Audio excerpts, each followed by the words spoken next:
Hey everybody, thank you for joining us for today's episode of Real Estate Disruptors. Today we've got Brandon Simmons with Flip to Freedom, and he's here to share how he's moved over 350 properties for over $4 million in fees. If this is your first time tuning in, I'm Steve Trang, broker owner of Stunning Homes Realty, co-founder of the OfferFast app, the one app you need for wholesaling, and I help people become real estate entrepreneurs. If you're excited for today's show, please give me some waves, give me some hearts, and before we do get started, I started this show because I want to give back to our community. We've struggled before. I've struggled. You struggled. Of course. We've talked about it offline. And so we want to shortcut that struggle for as many young leaders as possible. So I don't charge a dime for this show. I don't make any money doing this. So here's all I ask. This is the cost to you for listening to the show. If you get value out of this show, please tell a friend. Either share the episode now, tag a friend below, or tell them their best takeaway from the show later on. That way we can all grow together. And don't forget that this is a live show, so please post your questions down below, and Brandon would love to answer them. Of course. You ready? Yeah, I'm ready. All right, first question. This is a simple one. Okay. What got you into wholesaling? Well, I've always kind of had an interest in real estate. One of my favorite books is Rich Dad, Poor Dad. I think a lot of people have read that. A lot of people love it. And that got me into thinking about real estate as investing. How old were you? When I read that, I was probably in my early 30s. Okay. So basically what happened was we moved to Arizona in 2010. 2009, I moved here, and then the family followed me a couple months later. And I heard about this podcast, Flip to Freedom. Sean Terry was on it. Just started the podcast. He lived in Phoenix, Arizona, brand new. And I found out that you can flip properties with little or no money down, and I was all in. I wanted to try it out. Right. So that's what got me going. So the podcast was a big hook for you. It was, yeah. Sean, and whenever Sean first started the podcast, he literally just used his iPhone, recorded it in the car. You can hear the air conditioning blowing and stuff. I remember meeting up with him. There was about 5 or 6 of us that would meet up at like a Paradise Bakery. Yeah. And we were all just brand new, hungry to get a deal done. And I think whenever I signed up for the Flip to Freedom Academy, Sean has thousands of members now. Right. But when I signed up, I think I was like the 35th or 36th person to sign up. Wow. So, yeah. Oh, okay. And so the podcast was a big pull for you.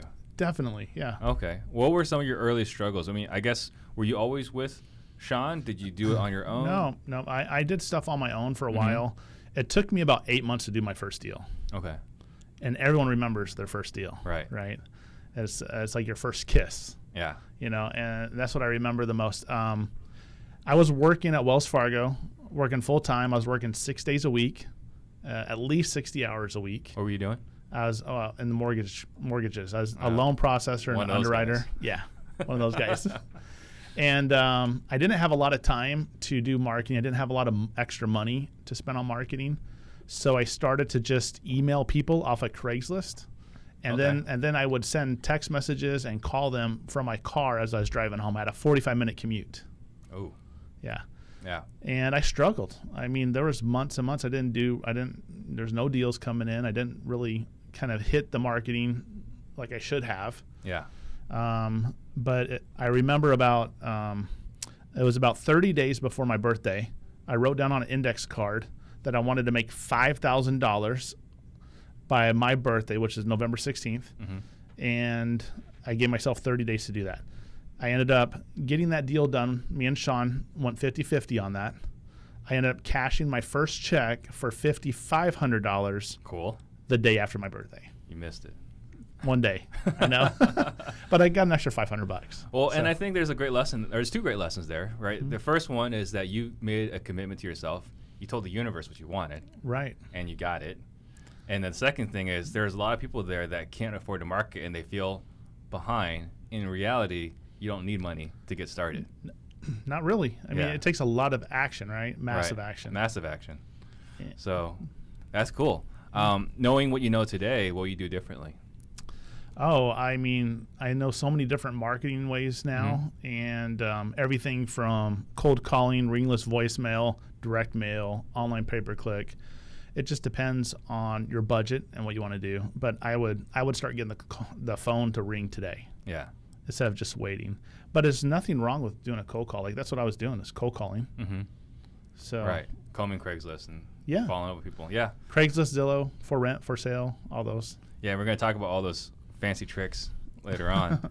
Okay, so we kind of talked about how you connected with Flip to Freedom. So it was the podcast, you listened to it, and you reached out to Sean. So here's what happened. I was still doing deals on and off on my own, and Sean had a sales guy. He had a small company, just a couple sales guys. One of his sales guys was giving a talk at Toastmasters. Oh, okay. And he had a heart attack and died. Wow. Yeah. So don't go to Toastmasters. No, I guess not. Yeah.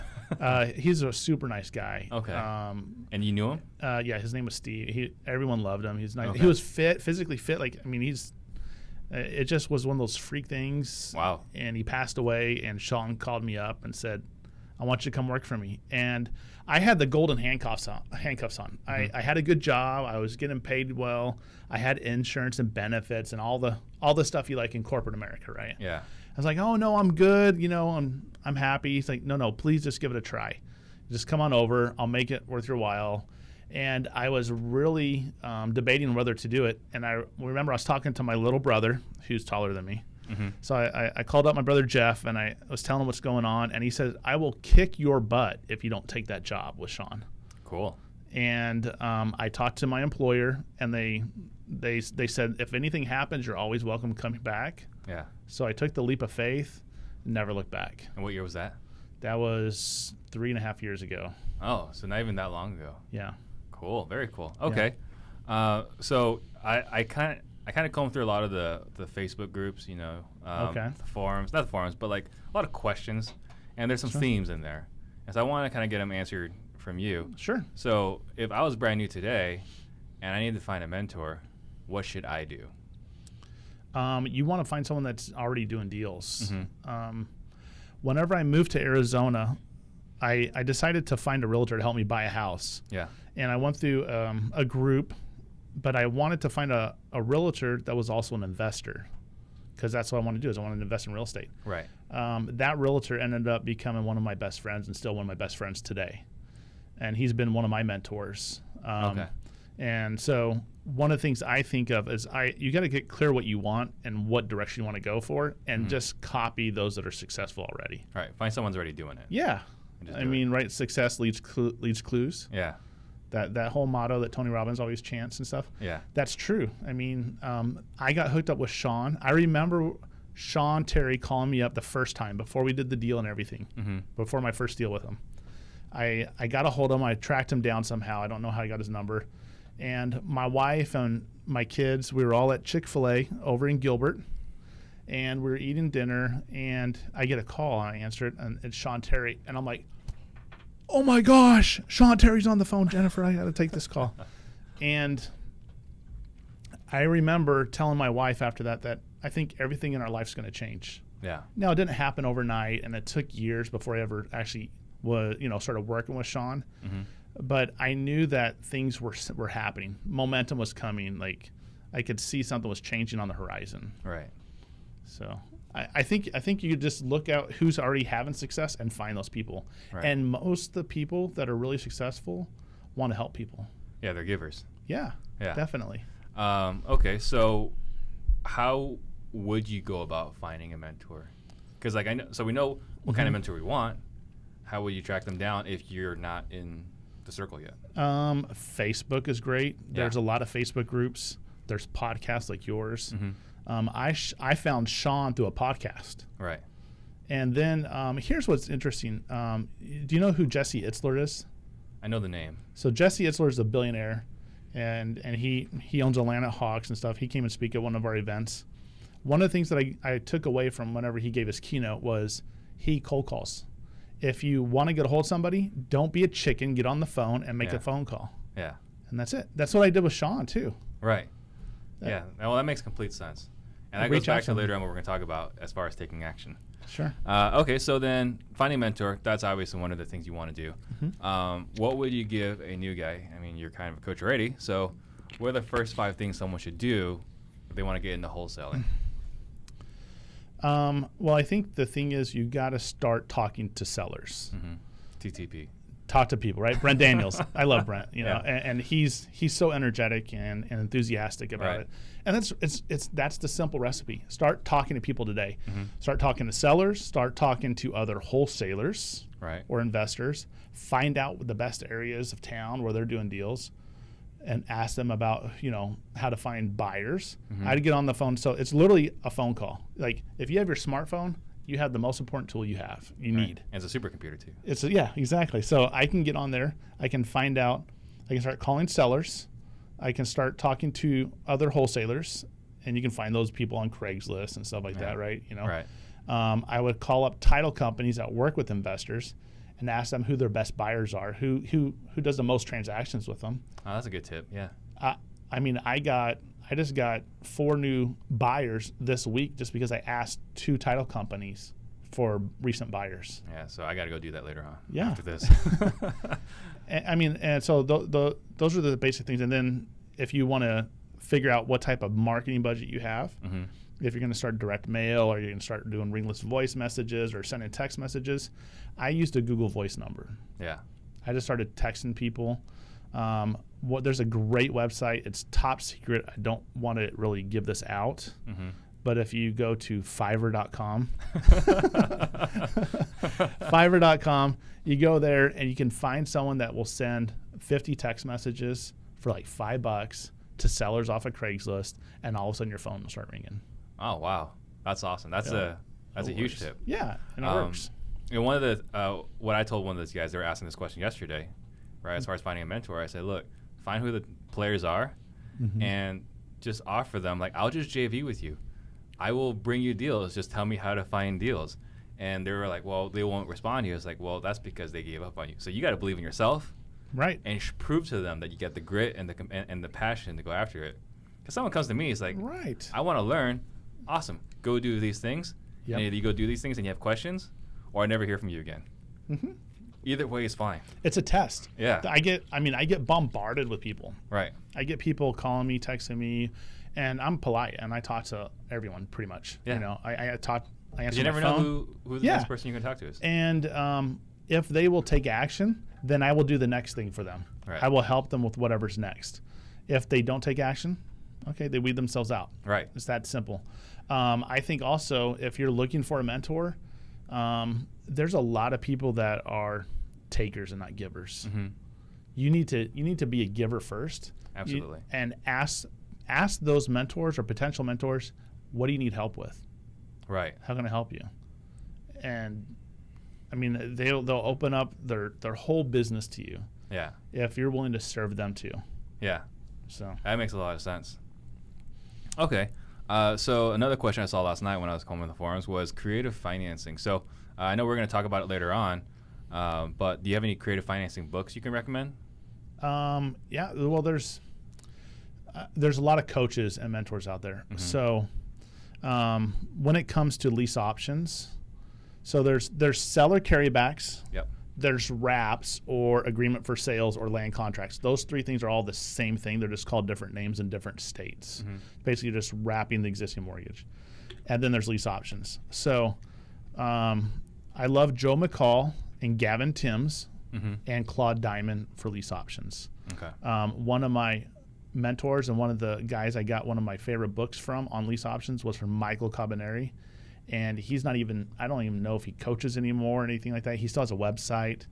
And I think you can get his whole program for $99 or something. Okay. And it went over everything lease options. It was cut and dry, very simple. It had all the contracts. He learned from Claude Diamond. Claude Diamond's like the grandfather of lease options. But other books would be Wendy Patton. And I have all these books, and so my wife wants me to donate half of my library to Goodwill because it takes up so much room. I can be Goodwill for you. Yeah, okay. Wendy Patton's awesome. She talks about subject to and lease options, and Sean has great training. It depends on how you learn. Some people won't pick up a book. Some people will listen to audiobooks. Right. Some people will want to see video and follow that whole thing. So I love all of them. I do videos, audiobooks. I have an Audible account and have so many books on there. And I've gone to Flip the Freedom Academy, and it's great stuff. Mm-hmm. Okay, so let's talk about each of these kind of creative financing options. So let's break it down real quick. So the first one was seller carry. Seller carryback. Okay, so elaborate on seller carry. So a seller carryback basically, and these are really simple explanations on. Right, we'll go high level, and then we'll role play on how to break. I'm not an attorney or anything like that, but I'll kind of tell you. So a seller carryback. Use this at your own risk. Yeah, use this at your own risk. Seller carryback is where someone owns a property free and clear. Mm-hmm. And they're willing to carry back the mortgage. They're going to act like Wells Fargo or Chase Bank, and they're going to create a mortgage note, deed of trust, whatever it is in your state, and carry back that loan for that balance. Yeah. This is how I bought my last couple rental properties. Right. I found a realtor that owned one free and clear. I found another guy that owned $30,000. Whenever I bought my last property, the guy came to close with $30,000. And did a carryback for it. Okay. And I put zero of my own dollars into the deal. Yeah. So you can get really creative if you know how to work it out. Okay. So let's do that real quick. Okay. All right. So now I'm the homeowner. You're at my house. Okay. Sure. And I own it free and clear. Right. So, so the first thing we offer is cash. Of course. So you want to get your big discount. Yeah. Right. So what do we offer as far as cash goes? So first number you throw out, approximately. 60. It depends on the percentage, but it's usually around 60%. Okay, so it's 60. I was like, Brandon, that's just not going to work. Yeah. I need more. I know it's worth more. Okay, and then you say, what's the seller's market, right? Everyone wants top dollar. Mm-hmm. So I always ask questions, and what I love about seller financing, it's non-confrontational. Yeah. Well, what do you want? I want $200,000. What it's worth. And what it's worth. Okay. Have you considered listing the property? Yeah, but I don't want to deal with people walking through the house and stuff like that. Mm-hmm. So what I usually do, and off the role play for a second, is I kind of go through different pain points, and I try to get them thinking about why are they not using these steps, and then I offer the seller financing. Right. So why aren't you listing it? Okay, you don't want to list it because of what? People walking through the house at odd hours, and I can't trust, like a realtor's going to steal my refrigerator or something. Okay. I mean, but you can get the most money by listing it, though, right? Yeah. I could. Okay. What about renting it? You can rent it. I don't want to fix the water heater at 2 o'clock in the morning. You don't want to fix toilets on 4th of July and stuff like that either? No. I want to enjoy my barbecue. Okay. Well, you can just put it on Zillow for sale by owner. Have you thought about doing that? Yeah, but then I'm just going to get bombarded by a bunch of realtor calls. Well, I mean, how are you going to get $200,000 if you're not willing to jump through the hoops with some of these things? That's why I called you. Okay. Well, let me ask you a question. What if I could figure a way that you can still get what you want for the house? Mm-hmm. And if I can create something like that, would that be something that would work for you? Just pay me the money I want. Okay. We can work out. So if I can give you $200,000 for the house, you're cool with that? That's awesome. Okay, so I do things two ways. It's either I buy houses cash at a discount, or I buy them on terms. And so typically when we buy a house and we're giving you full asking price, we just need you to kind of help us out with that and help me with a carryback, or what we call you act like Chase or Wells Fargo, and you're gonna get interest on this, and it's gonna be an investment for you instead of just putting the money in the bank, right? And then. So I'm going to get $200,000. I'm going to make money every month? Exactly, yeah. Okay. And usually what I ask them is, there's a lot more questions I kind of go through. Right. And kind of feed through this. And I know we're doing a quick role play. But what I'm trying to do is I'm trying to find out their motivation, what their hot buttons are, and I really focus on that. Because usually they're more focused on that. And then it's amazing if you bring in your little handheld calculator on your iPhone or whatever, and you show them how much interest they're going to make, they're ecstatic, because the most they can get on a bank or a CD or a credit union is like 1% right now. Right. So we're giving them a ton of interest, And you can create it where you're doing principal payments only. You can do it principal and interest, or you can do interest only. So you can get really creative on what you need to do. Right. Okay. So that's seller carry. That's seller carryback. Now the next, so we went. That's cash, no loan in place. Yeah. Right. So the cash that's no go, and then now I have a mortgage. So what's the next step? So if you have a mortgage in place, and typically the way it is in Arizona, or the way that we typically do our deals, if it's not an FHA loan, then we try to do what's called an agreement for sale, which is also called a wrap. Yeah. You do an exact wrap. So imagine the loan is like a beach ball, okay, and you just wrap it, like put a blanket around it. Yeah. So it's exact same payments, exact same interest rate, everything's the exact same, except you're just creating a new loan. That's the wrap, or the agreement for sale. It's also considered like installment sales. It's how they used to sell land, like farms and everything back in the day. Yeah. So it was an installment sale. And the way it works, and the way we set them up, is the loan does not transfer over until that existing loan's paid in full. And we usually negotiate these deals for 3 to 5 years at least. The longer, the better, especially for investors. And if you're flipping those or signing these, investors love these. They eat these up. I mean, because it's an easy way for them to get loans without having to qualify for a loan. Right. Because most of the time as a real estate investor or a landlord, you can only get like 4 loans, maybe if you're lucky up to 10. Yeah. But you can do tons and tons of these. Right. So. Okay, so how do you present it to me? It's the same process. Basically. So everything's the same until the part where I can't do the seller carry. Right. Okay. But here's the negotiations. So depending on the seller carryback and depending on the wrap, your biggest negotiation is down payment.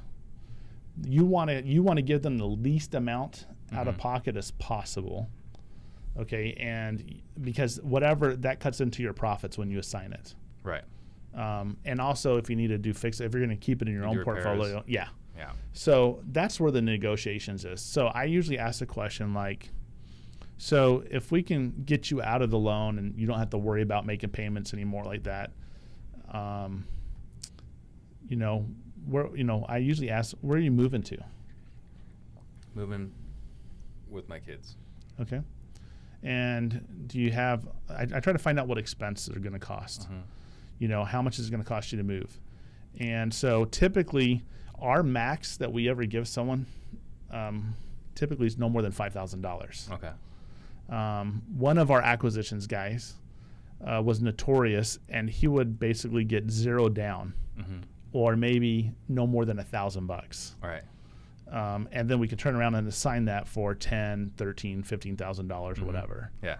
So that's where the negotiation comes in, is how much of a down payment you're going to give them. Okay. So. And then cash didn't work, seller carry didn't work. Wrap didn't work. What's next? That's the lease option. Okay. And that usually works really good for the FHA loans. And those are also really good for the really, really tight deals, like where there's hardly any equity at all. Like I'm talking like even up to 0 equity. Right. So all these creative seller financing deals, if you use terms, you can still create a deal out of it. Yeah. If you do it right. Right. So I had a deal in Mesa. They basically owed what the house was worth, and I was able to negotiate a 5-year lease option, and we just did an assignment. Now, here's what's beautiful is and a lot of times you find these as landlords. Yeah. The rental properties, they just want someone to take over. They just want someone to rent the property, and then you basically offer, if I can rent the house for a year or two and then buy it, would you be okay with that? That's the question. That's the whole script right there. Okay. Are you going to be calling me to fix things? No. So typically what we negotiate is we depending on how we set up the lease option, if we stay in the middle or if we just assign it, we put that $300 or $500, whatever that first repair cost is, no more than $300 or $500 per month in repairs. And then what we do is we usually have them get a home warranty. So if there's any big ticket items, the home warranty covers everything else. Right. And so this is really a hands-off rental for the landlord, for the seller. And these are really easy to negotiate if you set it up correctly, because they're already wanting to rent the property. Right. They don't want to be a landlord. And if you're taking away that stress, and sometimes one of our buddies, Andrew LeBaron, what he does too is sometimes he'll even sweeten the pot by offering a little bit more on the rent. Yeah. So you're giving them everything they want. Here's the negotiation. What do you want? Okay, here you go. Yeah, can I rent that from you? Yeah. Right. And usually the negotiations is how long you can get it for. And a lot of times they want some of that lease option fee that you get from the tenant buyer. Usually it's 3 to 5 months. And so you can do two things. And I get this from Claude Diamond, and shout out to Claude Diamond on lease options here. Yeah. Is if they are asking for a option fee up front, don't give them an option fee. Give them prepaid rent. Because that prepaid rent means you don't have to pay rent for those 3 months. Yeah. And then all of a sudden you get all that back from that tenant buyer. That's huge. So that can save you a lot right there. See, I never thought of that. That's a good one. All right, got to write that down later on. Okay. So I see you a lot on Facebook Live. So tell me about that. What's the strategy behind that? No strategy. I just like to tell people what's going on because I'm in my job previously before transitioning into coaching is dispositions and the COO of Sean's real estate side of the business. Yeah. So I was responsible for selling all of our property. So a lot of times I'm in front of a property or we're doing an auction or we're having people show up and we're trying to bid the price of the property up. Yeah, getting the auction effect, a little bidding against each other. Yeah, and then I'll get people before I do the auction or before I do the open house or the inspection period.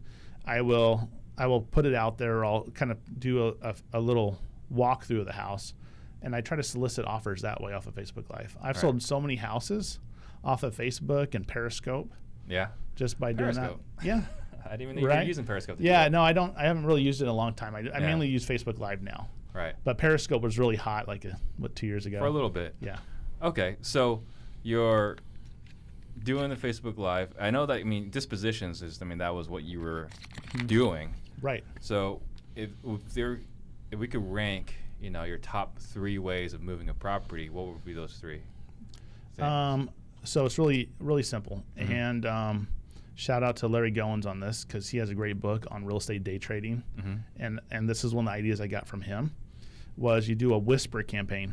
Basically, you do a quick phone call to a couple of your top buyers. Right. Or maybe it's just an email to them. So you're getting your top 5, 10, 15, 20 buyers that are really active to get a look at the property before you do anything else. And I try to see where they're at. And I can really gauge how hot a property is by the amount of phone calls I get and stuff. Yeah. So then the next thing I do is I do a text message. So I have a VIP text message list, and I send out a text message to maybe 1,500 or so cash buyers that have already bought properties from us. Okay. Typically, there are already people in our database that have already bought something from us, so they're on our VIP text message list. And then we do our email blast, and the email goes out to our entire cash buyers list. Yeah. Now, one of the things, you can sell a property really quick and just take the first offer, or you can try to push the spread and try to solicit the highest offers. And that's usually what I do. Right. Okay. So. And Max has a question. With doing these lease options or wraps, have you ever seen any of these loans get called on the due on sale clause? Not yet. It is a possibility. It's always a risk, yeah. Yeah, it's always a risk. Typically on the wraps, on lease options, it's not usually an issue because it's a lease. And there's not usually anything recorded unless you go file and record a memorandum of the option. If you're keeping it for yourself, I'd record an option on it. But if it's just a lease option, if there's nothing recorded or nothing to trigger that due on sale clause, it's usually not an issue. Right. And again, I'm not a realtor. Check with your title company. Check with your attorney. Check with everybody. Yeah, check with everybody. But no, it really. Here's the thing: are they getting their payments? Yeah. And if we set everything up through a note servicing company or through our title company, as long as the banks are getting their payments, they're not stressing out typically. Yeah, they don't have time. Yeah. So, okay, what does, it's kind of a complicated question, but what does your organization look like today? It's small. It's not crazy. Mm-hmm. So Sean's the owner CEO. Right. Okay. So we have a couple acquisition sales guys that actually go out and meet with homeowners. We prefer to do face-to-face meetings, and they go lock up the properties. I typically have been selling the properties. Yeah. So there's 3 sales guys, right, on that. And then we also have our leads managers and what we call the folks that kind of take the phone calls for the leads, like any type of marketing that goes out and someone calls in, they're answering the phone and they're taking all the information down about the lead. So we have like 3 people that take those incoming calls, and then we also have some cold callers. Okay. So interesting. All right. So what else was there? So Matt Potter wanted to know, what is your top lead source? Right now, yeah, because it changes and fluctuates a lot on right. what we've been doing. So our number one for a long time was pay-per-click. Then we did, and we had a ton off of direct mail. But everyone seems to be going, and we're going that same direction where it's more ringless voice message. Well, Sean's the one that's pushing that. The reason why it's popular is because Sean keeps telling everyone about it. Yeah. So probably 4 out of 8 deals are going to be ringless voice message deals for us. Yeah. So it's probably half of our deals, and cold calling. And cold calling is like a mix of that with the ringless voice message. So for our less experienced wholesalers, what does ringless voicemail mean? So there's a system, and there's different softwares out there. Yeah. It started out with slide broadcasts and slide dial, where it doesn't ring your cell phone, but you can drop a voice message in there. And then all of a sudden they're like, what the heck? And now they're coming up more and more, like people are starting to get frustrated, right? So it just depends on how to filter through that. And the way that we have it set up is people will call back and they leave a message. And so it's either like F you, take me off your list, don't ever call me again, or I want to sell my house. Right. Those are the ones we call back. That's the ones we call back.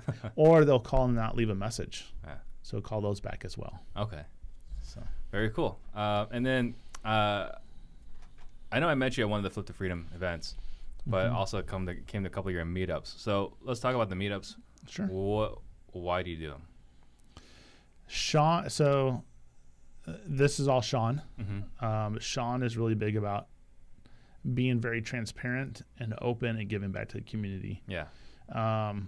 He actually started the whole Flip to Freedom idea as a way to kind of help train new investors to help bring deals and stuff like that. But one of the things I've always known about Sean is as soon as something works, he tells everyone about it. Yeah. I mean, I remember. He's a giver. Yeah. And he had, I think he was paying like, and he'll probably correct me on this, but I think he was paying like less than $10 pay-per-click, maybe up as high as 30 or something. And now you can pay over $100 on pay-per-click. Oh, yeah. On the same keywords. But back whenever he did it, it was so low. Then all of a sudden he started sharing it, and then those same keywords went up on price. Yeah, and I we were joking about this. Sean and that old lady. Like, that video's been around forever, right? Before I even knew who Sean was, because I was doing pay-per-click also before it got really big, and I was like, who is this guy with this old lady? He says she's brought in so many leads. He's so grateful for that one old lady video. Oh, yeah, I know. I bet. Okay, so what is your favorite for skip tracing? That changes too. Basically, I started with just white pages, and everyone has everything from TLO, Skip Genie. There's some great guys that we're in a mastermind with. They have their own skip tracing services and stuff like that. I shout out to Sal and to Carlos. And Jared Vidalis also has skip tracing.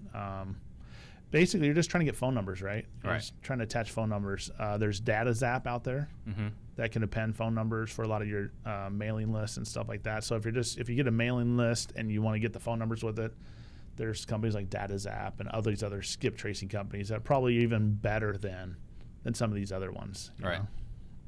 Okay. You have any interesting war stories? Oh, wow. Where to start? Which one's the well, worst one? I remember I was going up to a house. We bought a house for $8,000 Wow. in Phoenix. And it was like a shack that was getting ready to fall down. And it had a gate around it and a fence around it. And it's one of those places there's junkyard dogs in the yard. Okay. So I rattled the fence and everything. And I have a concealed weapon. I have a pistol I carry with me sometimes. So this is one of those times I was carrying my gun. Yeah. So I rattled the gate, and no dogs come out or anything like that. So I start walking up to the house because I need to put a lockbox on it and do all that stuff.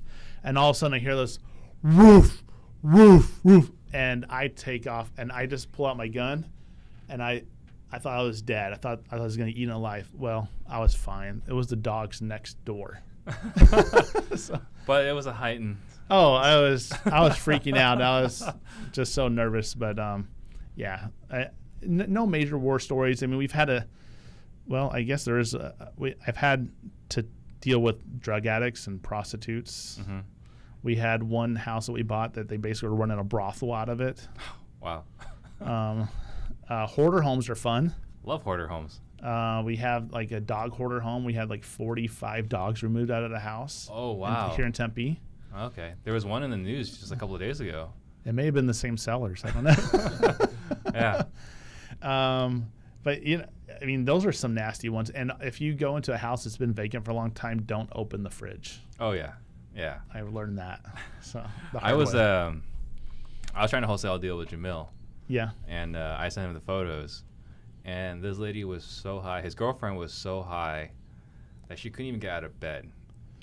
So I'm just taking photos, and I get a text back from Jamil. I was like, "Why is there a woman half covered in this photo?" I was like, "What do you want me to do?" Couldn't move her. So one of the houses we bought, it was a guy that was it was a hoarder home. It was one of those nasty places that never got cleaned up. Like the kitchen probably wasn't cleaned in like a decade, and there's junk everywhere. Nasty, dirty house. Yeah. The guy was living there. There was like nasty house with they had a room with like cats and cat pee all over the place and stuff. But the guy was watching porn nonstop on the TV, and so he had a big screen TV, and the porn was going on. And our sales guy Raphael took pictures of the house. And I didn't look through all the stuff, and we sent out that link with the pictures, with the porn on the TV. It was like, oh no, I can't believe that went out. So we had to delete that picture. Oh, that's too bad. So. Okay, and then what are some of your favorite tools? I'm a big software guy, and I love to be able to use my telephone, my iPhone. So we use Podio and InvestorFuse. So everything's kind of the Podio app's great to keep track of our CRM. We can check out contracts. We can check out phone numbers, emails. So I can just call right from my phone. Yeah. Some of the apps that I've been really falling in love with. One is called Land Glide. And shout out to Carlos Reyes and Sal Shakur on that. So basically, if I'm trying to sell a house and I'm at the house, I can pull it up. It'll geolocate me where I'm at. Yeah. And then I can look around and I can find all the owners that have LLCs. Okay. And then what's really neat about in Maricopa County, you can just click on that LLC. You can get that name, you get the address, and then if you go on the website for the county, the tax assessor's office, in Maricopa County, all landlords have to register their rental properties. Right. And they put their phone numbers on the registration. So you can just go on the website and you find their phone number, and you can call that landlord right there. Yeah. So that's huge. I love Land Glide. There's some really simple ones. Zillow Rentals. You can take that and you can draw a circle around the location you're at, and it'll pull up all the rental properties, and those are all landlords that are buyers a lot of times. Yeah. So you can just call them and ask them if they're looking for any more homes. Or frustrated landlords. And they could turn into a lead, right? Yeah. And buy a house from them. Right. So I use a lot of apps like that. as far as other apps, I'm trying to think of ones. Property Radar. Yeah.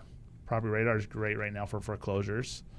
If you're trying to find, because what happens is our sales guys, we make them go on appointments, and then we also have them drive the neighborhood 15 minutes before an appointment, and they're looking for vacant homes that are in foreclosure, anything that looks like that they're in distress. Right. And then one of my other favorite apps, I forgot about this one, Deal Machine.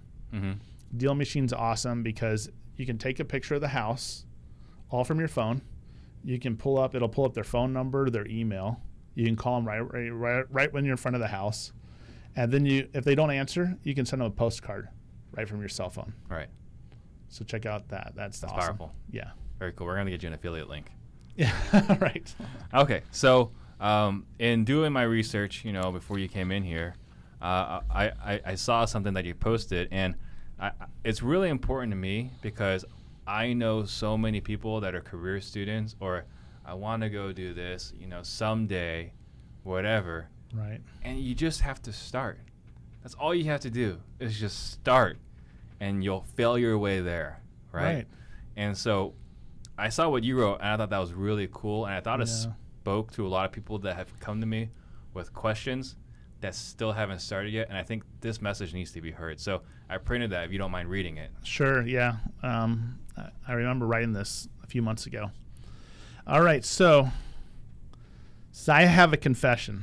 I haven't always been honest with myself. I pretended to be an entrepreneur, but actually I was a wantrepreneur, a fake, a phony, a fraud. I acted like I wanted to be successful. I read a ton of books on real estate, marketing, and sales, and I signed up for a ton of gurus' webinars and courses. I designed cool business cards. I bought domain names on GoDaddy. But what I was actually doing is staying busy instead of taking action now. I mean real action, the type of action that actually brings results and puts money in the bank account.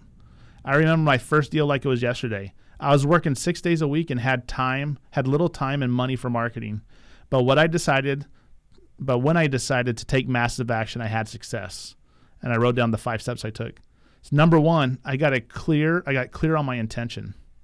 Number 2, I wrote down my goal. Number 3, I prayed like everything depended on God. Number 4, I worked like everything depended on me. And number 5, I cashed my first wholesale check. So it's awesome. Yeah, and I think this it's powerful because a lot of people need to hear it. There are a lot of people that just want to, someday or, lucky him, he has all the opportunity and whatever. No, you just got to start. You just got to go out and do it. Right. I am so impressed with we have some of the youngest guys in our meetup, guys that are doing like 6-figure months. Yeah. And I mean, talking about 21 years old, 20 years old, 19 years old. Yeah. And, they just took massive action. They didn't try to decide how to do things their way. They just asked, how were you doing it? They followed that same recipe and they got results. Right. They didn't reinvent the wheel at all. No. And that's they just found what worked and just kept doing it and doing it better. Right. And do it longer. Right? Taking massive action and having faith and you're going to fail. Here's news alert. You're going to mess up. Yeah. You're going to screw up at some point. You're going to fail. That's just part of the process. Right. Just keep going. You don't really fail unless you stop. Right. And I think this is great also for any industry, right? That's not even just wholesale. This is just right. Any industry. Any entrepreneur, anyone that has a goal or, that's realistic. I love Gary Vaynerchuk because one thing he always says is you're going to die. Yeah. So you take action. Like, don't wait. Just do something right now. Yeah. And I like also he says, I don't have any issues with your ambition.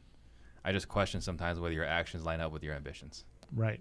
Are you watching Netflix at night or are you working on your business? Exactly. So very cool. What would you say is your biggest hurdle right now? Time. Yeah. I get pulled in a lot of different directions. And so one of the things I am trying to improve upon is carving out and time blocking and then being really, really efficient during that time. that's something I don't have down perfect yet. Yeah. One of my mentors, that's the thing that we talk about a lot, is how to time block and how to really be efficient during that time. So I'm a very big fan of Strategic Coach with Dan Sullivan. Yeah. And so I'll give you some tips on time blocking to be more efficient. I love it. But the biggest thing is you have to have more free time. You have to intentionally plan the free time. And then you have to intentionally plan your focus times. And the focus times these are days. So focus days, free days, and buffer days. And when you're on your focus days, you're working on your top 3. You don't work on anything else. And so for me personally, it's the podcast, meeting agents I don't know yet, and talking to my existing agents. That's it. I love that. On my focus days, that's all I do. I don't do anything else. And so you got to figure out what your top 3 are. Right. And then on those focus days, you don't do anything else. And that's great advice. That's what's funny is that you're saying that. That's what I've limited myself down to is 3 things. Yeah. That's it. Because I think we get too overwhelmed with so many things on our to-do list. And Tony Robbins, Dan Sullivan, all these guys, Brian Tracy, one of the things is just being focused. And then the One Thing. Have you read the book, The One Thing? It's an amazing book. Yeah, I love that. If you can bring it all down to one thing, that's awesome. And that's the 80-20 rule, and then even super focus on just the one item that you need to hit on. And I love it because that helps me break it down for myself because that's a reality. Reality in my life is I'm helping a lot in the business. Well, I have my own real estate business. I have my own virtual assistant. And my thing is sometimes I get pulled in so many directions. I have to just stay focused, and I will put my phone on airplane mode. Yeah. For like the next hour or something. And I haven't given myself permission to do that in the past. Right. But now I'm doing that better. Yeah. Trying to. And it's all dependent on having the right people, because if you don't have the right people, you can't do that. I know. So I'm very blessed to have the people I have in my organization. Okay, so what would you consider to be your superpower? I think really simply is I feel like I get along with people pretty easily. I make friends fast. I always try to find something that I can find something in common with people, whether where they're from, whether they're doing, and I'm authentic. I love it. I mean, I like meeting people. And I think my superpower is just being able to relate to people. Yeah. Very cool. Yeah. And then what, this I already know the answer to this, but what book have you given more than any other book? Well, I think the answer would be The Go-Giver. Yeah. Right? We're both in a little mastermind, and the premise behind that mastermind is that book, The Go-Giver, trying to figure out how you can serve others first, and it'll reciprocate. It'll come back to you.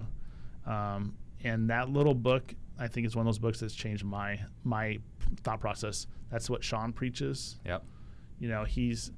Sometimes we get frustrated in the business because he lets out these ideas and these marketing things that are working to everyone else so quickly that we're like, oh man, like just let us take advantage for like 3 months. Yeah, and so everyone else is doing that same mailing list or this same type of marketing piece, but that's just how he is, and that's what's amazing. That's the example that's been set for me. Yeah, is have an abundance mindset. That there's no such thing as there's more than enough. Like we're in the same room breathing air. Like all of a sudden you get mad because I'm breathing more air than you. Like you're acting like you're going to run out of air. No, there's plenty of air in this room. Right. So there's abundance all over the whole universe. Yeah. And so you had given that book to me, and for me, the longest time I was like, a couple people said like, you need to read this book. I was like, I don't really need to read it, right? I'm already a giver. But I wish I read that book sooner. Yeah. So the number 2 for me was the most powerful one, the one that I needed to learn the most, and that was that your ability to succeed or go to whatever level you want to go is completely dependent to or proportional to the number of people you can help. Right. So I will pour a lot into people, but I wasn't pouring a lot into enough people. Right. It's one thing to give value, but how many people are you giving value to? Right. That's why this podcast is amazing, because now it's giving you a larger reach, more people to serve.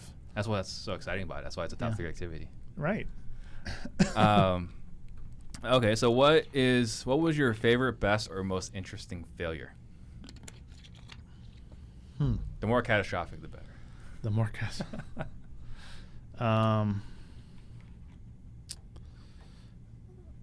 I've had a lot of them, so it's hard to just dial it down to one. I think that's part of it, is just having failures. Is my wife, okay, so here's one of the realities is I switched jobs like it was going out of style. I mean, entrepreneur at heart. My wife, I feel really bad because she gets so stressed out because all of a sudden I quit another job.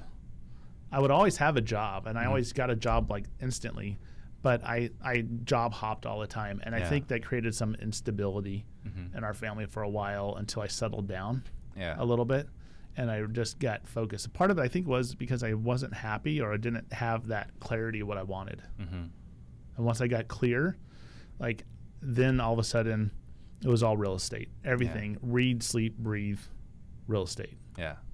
So, in fact, I talk real estate so much, my wife has a code word to tell me that I'm talking too much. And so if she starts talking about breastfeeding, that means I got to stop talking about real estate. That's awesome.